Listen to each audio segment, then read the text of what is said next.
আসসালামু আলাইকুম রহমতুল্লাহি ওবারাকাতু। বন্ধুরা, শুক্রবার মানে অন্য কিছু রান্না করার ভিন্ন আয়োজন আপনারা ভালো করেই জানেন। হ্যাঁ বন্ধুরা, আপনারা দেখতেই পাচ্ছেন এইসব আয়োজন দেখে কি মনে হচ্ছে। আমি আজকে রান্না করব বিফ বিরিয়ানি। আমি গোস্তটা প্রথমেই সব উপকরণ দিয়ে ম্যারিনেট করে রেখেছিলাম এবং আলুগুলো ভেজে নিয়েছি। এখন আমি গোস্তটা রান্না করে নেব এবং তার আগে কিছু বেরেস্তা করে নেব। সব উপকরণ আমি আগে থেকে রেডি করে রেখেছি। আমি চালটা ধুয়ে ঝরিয়ে রেখে দিয়েছি প্রায় 1 ঘন্টার মতো। আমি কিছু বেরেস্তা করে নেব।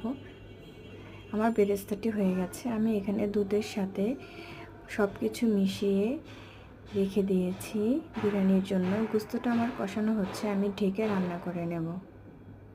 এখানে আমি কাজু বাদাম কিশমিশ নিয়ে নিয়েছি বিরিয়ানির জন্য। আমার গোস্তটা কমপ্লিট। এবার আমি বিরিয়ানির পোলাওটা রান্না করে নেব, তার জন্য পানি ফুটিয়ে নিয়েছি।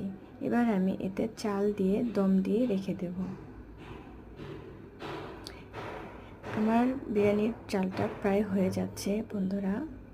আমার পোলাওটা রেডি। এবার আমি বিরিয়ানিটা স্টেপ বাই স্টেপ সাজিয়ে নেব। এখানে সব উপকরণ দেখতে পাচ্ছেন বন্ধুরা। এবার আমি 3 ধাপে 3টি পরতে বিরিয়ানিটি সাজিয়ে নেব। আমার বিরিয়ানিটি দম দেওয়ার জন্য একদম প্রস্তুত বন্ধুরা। আমি এবার এটা ঢেকে রেস্টে রেখে দেব দমে প্রায় 30 মিনিটের মতো।